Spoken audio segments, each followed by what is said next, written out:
내가 첫 열매이다 라는 제목으로 하나님 말씀을 증거하겠습니다. 성경 우리에게 첫 열매에 대해서 아주 중요한 메시지를 주고 계십니다. 첫 열매는 하나님의 것이다. 첫 열매는 하나님의 소유다 라고 거듭거듭 반복해서 말씀하고 계십니다. 그것은 하나님께서 첫 열매에 대한 각별한 사랑과 애착이 있음을 의미하는 것이고요. 이렇게 하나님께서 첫 열매에 대한 각별한 사랑과 애착을 가지고 계시다면 우리도 그 첫 열매에 대해서 바르게 이해하고 첫 열매를 귀중히 여기는 것이 얼마나 중요한지를 깨닫게 됩니다. 예수님은 하나님의 아들이시죠. 외아들이시고 첫째이십니다. 장자이십니다. 또한 성경은 예수님은 부활의 첫 열매다 그렇게 말씀합니다. 잠자는 자들의 첫 열매. 또한 성경은 예수님 안에 있는 우리도 첫 열매라고 말씀하십니다. 우리가 무슨 첫 열매지? 라고 생각하시겠지만 예수님이 첫 열매이시기 때문에 우리도 첫 열매라는 것입니다. 이게 무슨 말이죠? 예수님의 능력이 내 능력이고 예수님의 부활이 내 부활인 것처럼 예수님이 첫 열매이시면 우리도 첫 열매라는 것입니다. 나는 아무것도 아닌데 아무것도 한 일이 없는데 예수님께서 나를 위해 피 흘려 죽으시고 부활하심으로 나를 첫 열매로 삼아 주신 것입니다. 이렇게 첫 열매이신 예수님과 첫 열매인 우리들과의 관계를 주목하면서 말씀으로 들어가 보도록 하겠습니다. 오늘 20절 말씀에 보면 죽은 자 가운데서 다시 살아나신 분이 누구라고 말씀하죠? 그리스도다 이렇게 말씀합니다. 그리스도. 그러나 이제 그리스도께서 죽은 자 가운데서 다시 살아나사 그리스도께서 죽었으나 다시 살아나셨다. 예수님의 부활은 명백한 사실이고 역사적인 진실이고 부인할 수 없는 팩트라는 것입니다. 성경에 보면 죽은 자 가운데 살아난 존재가 또 나오죠. 그게 누굽니까? 무덤에서 나온 나사로라는 인물이죠. 나사로의 부활과 예수님의 부활이 무슨 차이가 있는가? 겉으로 볼 때는 똑같은 부활이지만 그 의미와 차원은 완전히 다릅니다. 나사로의 부활은 예수님의 부활을 예고하는 신호탄이었다면 예수님의 부활은 온 인류의 죄를 대신 속죄하시는 대속의 부활이었습니다. 대신 속했다. 대신 희생을 치러주셨다. 대신 값을 치러주셨다. 그런 의미가 대속입니다. 좀 어렵게 들리시겠지만 쉽게 말하면 예수님께서 우리에게 부활을 선물로 주시기 위해 부활의 포문을 열어주셨다는 것입니다. 예수님이 열어주신 그 문을 따라서 우리가 뒤따라 가기만 하면 된다는 거죠. 이렇게 예수님께서 부활하심으로 말미암아 모든 믿는 자들도 부활의 생명을 얻게 되었습니다. 20절 말씀에 보면 그리스도께서 죽은 자 가운데서 다시 살아나사 잠자는 자들의 무엇이 되었다고 말씀하죠? 첫 열매가 되셨다고 말씀합니다. 그리스도께서 죽은 자 가운데서 다시 살아나사 잠자는 자들의 첫 열매가 되셨습니다. 21절에 보면 인간이 죽을 수밖에 없는 이유, 하나님과의 관계가 끊어지게 된 이유는 누구 때문이라고 말씀하죠? 한 사람 아담 때문입니다. 한 사람 아담으로 말미암았다 말씀입니다. 사망이 한 사람으로 말미암았습니다. 우리는 아담의 피를 물려받았습니다. 아담의 죄성을 물려받았습니다. 그래서 죄짓지 말라고 해도 죄를 지을 수밖에 없는 존재들이죠. 그 결과 우리는 영적으로 죽은 자가 되었습니다. 영적으로 죽은 자가 되었다는 말은 하나님과의 관계가 끊어지게 되었다는 말이죠. 처음 아담을 만드실 때는 하나님과 연결된 상태였는데 아담이 죄를 지은 다음부터는 하나님과의 관계가 끊어지게 되었다는 것입니다. 그래서 우리가 예배 시간마다 또 각자 개인 기도하실 때마다 회개하는 이유가 무엇이냐면 죄는 하나님과 우리 사이를 끊어놓고 갈아놓는다는 거죠. 그리고 다시 하나님께 연결되고 하나님과의 관계를 회복하기 위해서는 반드시 죄를 회개하는 일이 필요하다는 것입니다. 그런데 기쁜 소식이 들려왔습니다. 복음이 들려왔습니다. 영적으로 죽은 자들이 살 수 있다는 길이 열렸다는 것입니다. 영적으로 죽은 자들이 예수님처럼 부활할 수 있는 길이 열렸다는 것입니다. 누구 때문에 부활할 수 있는 길이 열린 것이죠? 한 사람 예수 그리스도 때문입니다. 죽은 자의 부활도 한 사람으로 말미암는 거다. 예수님이 사람의 몸을 입고 오셨기 때문에 예수님을 한 사람이라고 표현하는 것입니다. 한 사람 아담의 불순으로 말미암아 죄와 사망이 이 땅 가운데 들어왔습니다. 그렇지만 반대로 아무 죄 없는 흠없는 인자 참 사람 예수님의 순종으로 말미암아 인간들에게 구원과 영생이 들어오게 되었습니다. 이 예수님 믿음으로 누구든지 구원과 영생을 얻게 되는 것입니다. 최초의 사람 아담을 통해서 태어나고 손들이 바로 우리죠. 우리는 다 아담의 뒤를 따라가게 되면 죽게 될 수밖에 없었습니다. 그래서 인간은 때가 되면 다 죽죠. 일찍 죽든지 늦게 죽든지 하여튼간 인간은 다 죽습니다. 그런데 여기서 말하는 죽음은, 성경이 말하는 죽음은 지옥의 형벌을 포함하는 것입니다. 그런데 반대로 그리스도 안에서 새롭게 태어난 사람들은 죽지 않고 살게 되었습니다. 부활하게 되었습니다. 예수님 믿고 주의 말씀에 순종하는 사람들은 죽어도 부활하게 되었고 죽어도 천국에 갈 수가 있게 되었습니다. 할렐루야. 다시 말하면 예수님이 없으면 죽은 자라는 거죠. 예수님 없는 삶은 죽은 삶이라는 것입니다. 이미 아담이 간 길을 따라서 죽음과 심판을 예약해 놓고 사는 것입니다. 그래서 예수님 복음을 듣기 싫어하고 거부하며 사는 자는 죽음 가운데 살다가 영원한 죽음을 맞이하게 되는 것입니다. 또한 예수님 믿어도 하나님 말씀에 순종하지 않는 삶은 죽은 삶입니다. 왜냐하면 하나님의 말씀이 생명이기 때문이죠. 예수님 믿어서 영원한 생명을 얻게 되는 사람이 하나님 말씀에 순종하며 살아갈 때 하나님의 생명을 날마다 경험하며 살 수 있는 것입니다.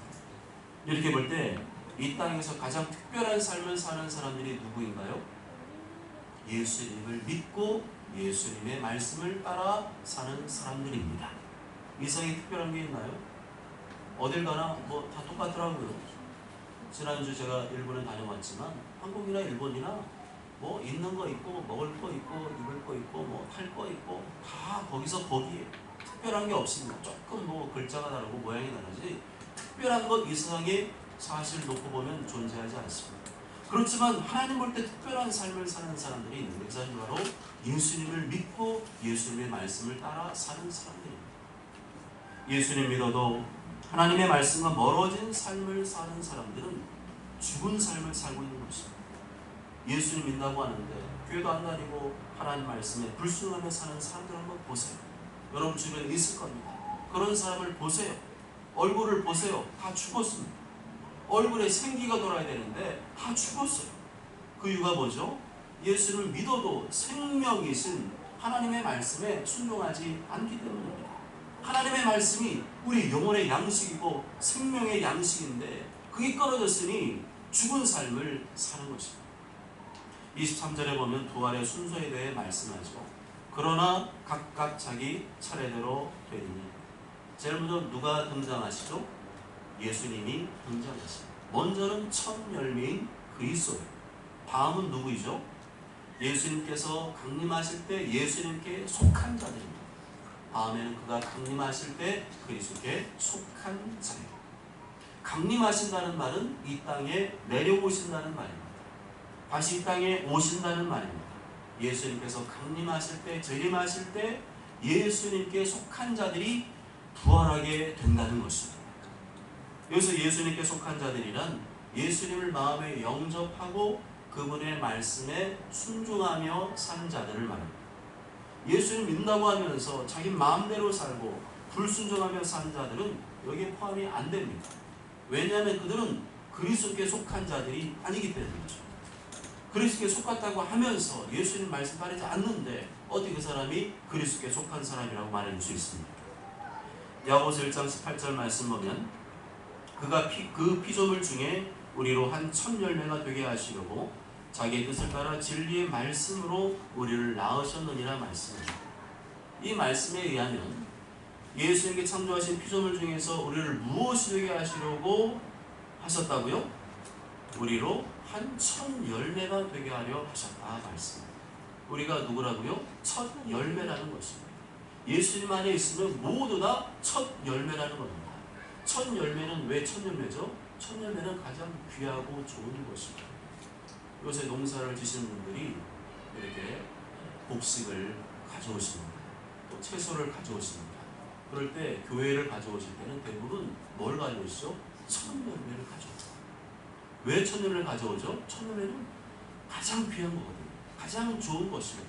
우리가 예수님만 있으면 우리의 삶 자체를 볼 때는, 내가 내 삶 볼 때는 별 볼 일 없는 것 같고 뭐 대단한 것이 없는 것 같지만, 예수님 볼 때는, 예수님 안에 있으면 우리는 어떤 존재라는 거죠? 천열매다, 귀한 존재다, 소중한 존재로 보신다는 것입니다.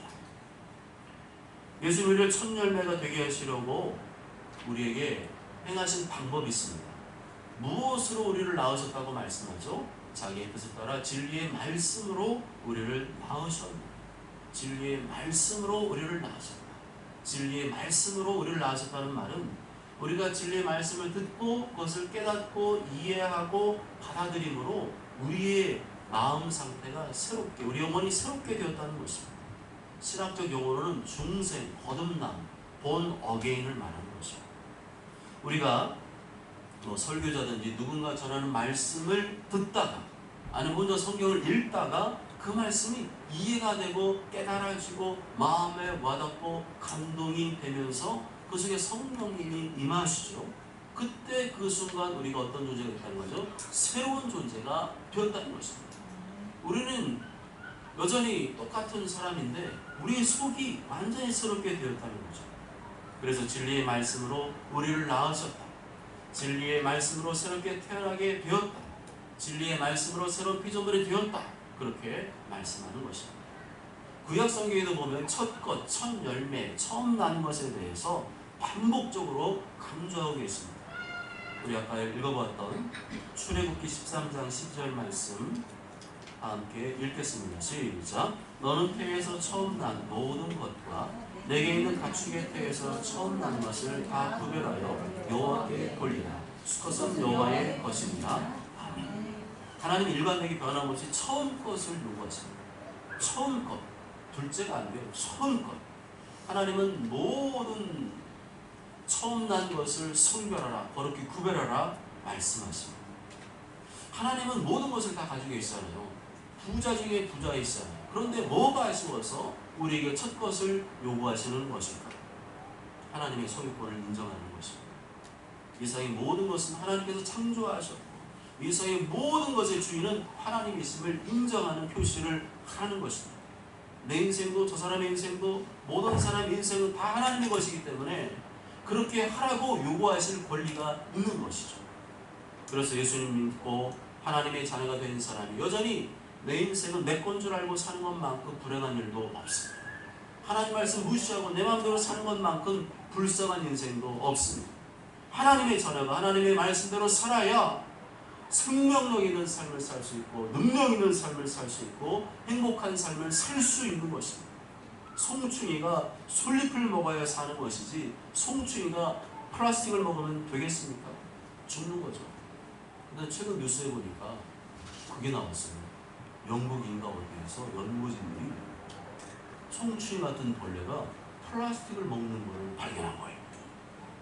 그래서 앞으로 이 송충이를 키워서 플라스틱을 먹여야 돼요. 이 땅의 지구상의 플라스틱을 다 해결할 수 있는 방법을 개발하겠다 그랬어요. 그런데 우리가 볼 때는 얘는 플라스틱을 먹으면 계속 살겠다 생각하시지만 그건 아니에요. 플라스틱을 5일 동안 먹였더니 죽었대요. 그러니까 이제 플라스틱을 먹을 수는 있는 거지, 얘는 플라스틱만 먹고 사시는 존재는 아니에요. 여튼간에 하나님의 자녀가 하나님의 말씀을 먹어야 사는 것입니다. 아멘. 하나님의 자녀는 하나님의 말씀이 양식이거든요.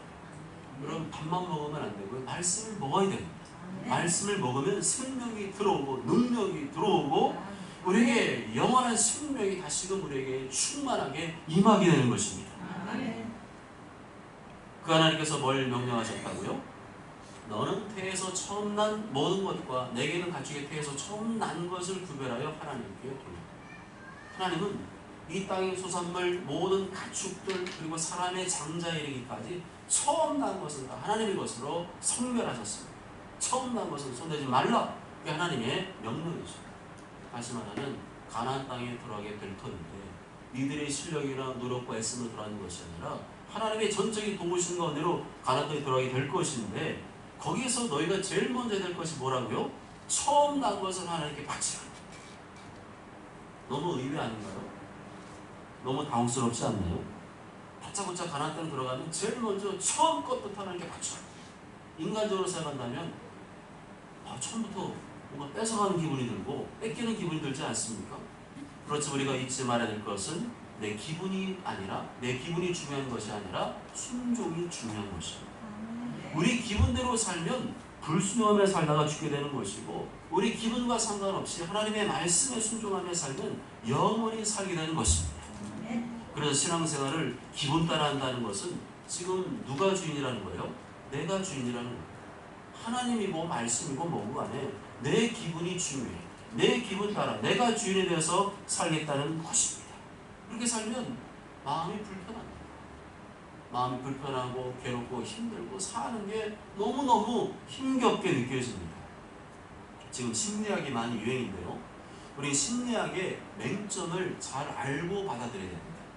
심리학의 장점도 많지만 심리학에 분명히 맹점이 있습니다. 그게 뭐냐면 기분이에요. 기분. 심리학에서는 그 사람의 기분, 그 사람의 감정을 굉장히 중요하게 생각하거든요. 그런데 그렇게 자식을 키우면 자식은 망치게 돼요.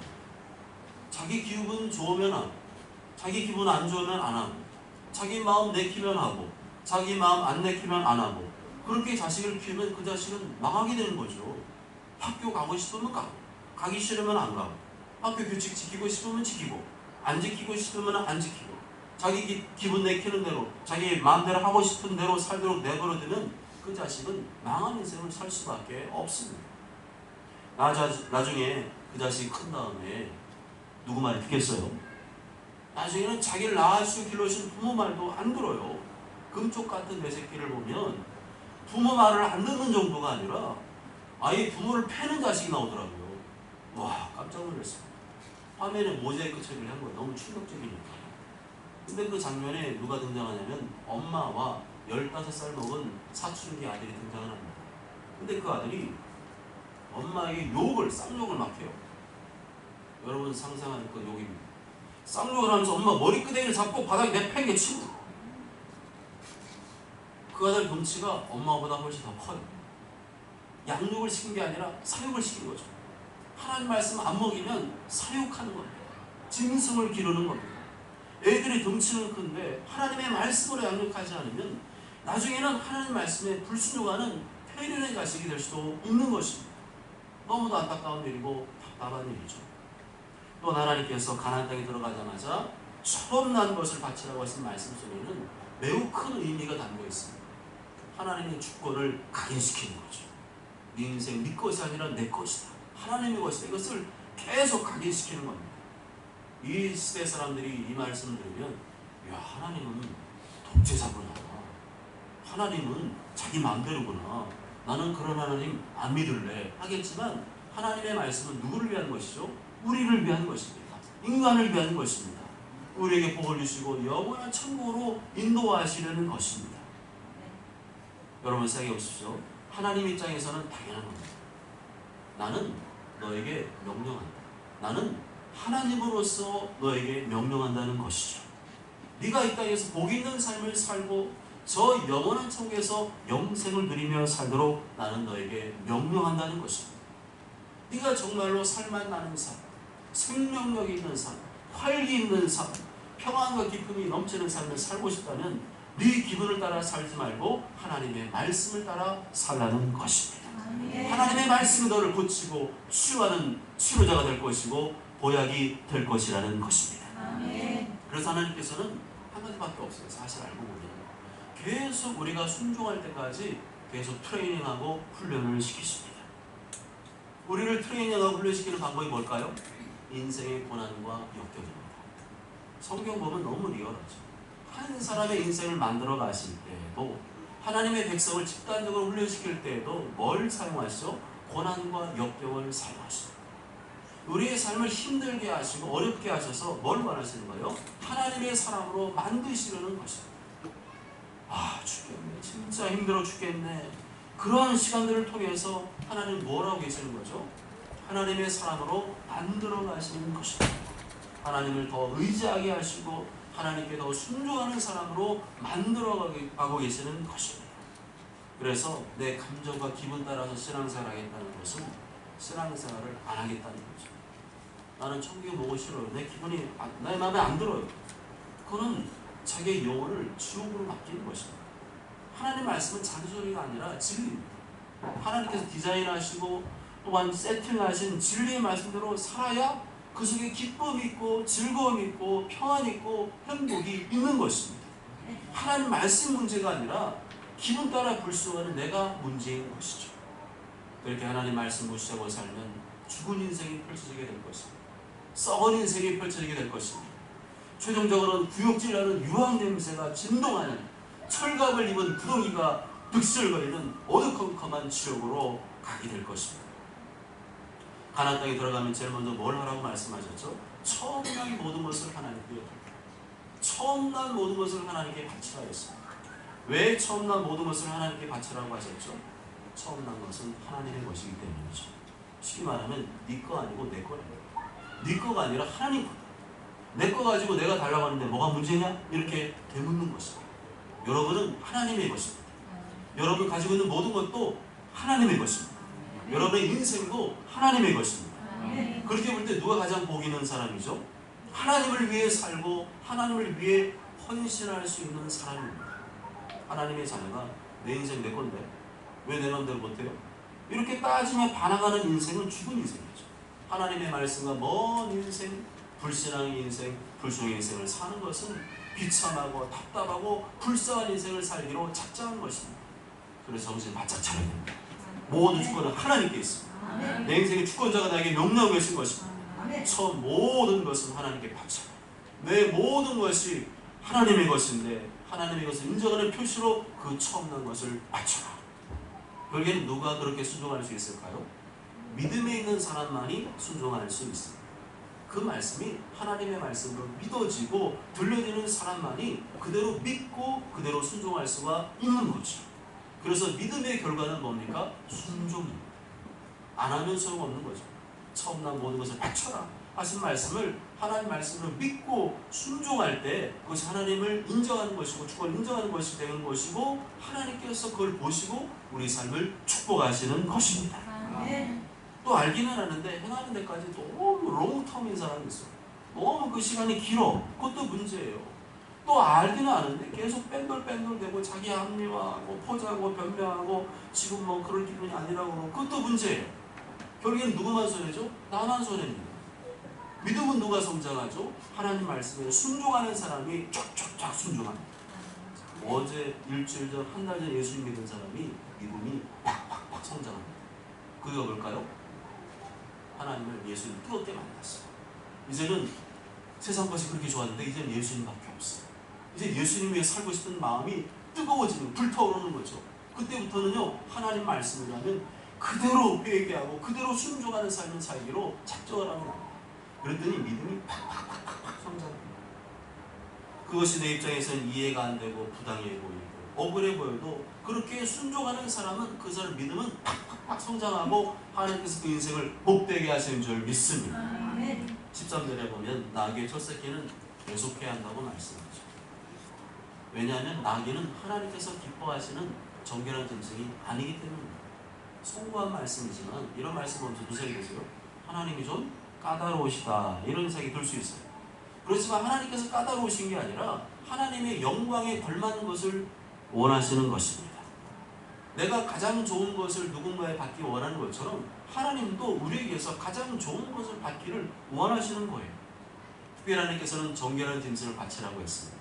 아무거나 자기 마음대로 기분 내키는 대로 바치면 안 된다는 거죠. 내가 기준이 되면 안 되고 하나님이 기준이 되어서 하나님이 원하시는 대로 바치라는 것입니다. 선물도 그렇지 않습니까? 내가 원하는 선물을 누군가 해줘야 그 기쁘지, 내가 원하지 않는 선물을 해주면 받기는 받아도 그냥 기분이 그냥 그렇죠. 하나님도 마찬가지죠. 하나님께서 원하시고 정하신 대로 드려야 하나님께서 기쁘게 받으신다는 것입니다. 하나님의 기준은 흠이 없는 정결한 짐승이었습니다. 이 하나님 구별하신 정결의 기준도 하나님께 있어요.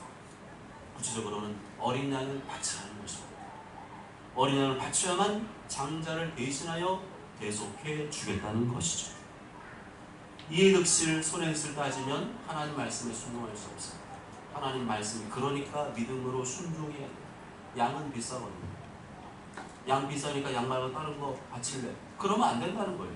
자꾸만 내가 기준이 돼서 내 머리 굴리고 내 계산하고 이해득실로 가는 사람은 결국에는 불신앙과 불수의 길로 갈 수밖에 없는 것입니다.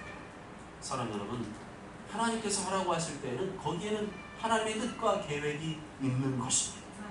잘 몰라도 하나님 말씀에 순종하면 하나님께서 일하시는 것을 보게 될 것이고 그것을 보고 하나님이 그런 분이구나 하고 이해하시게 될 것입니다.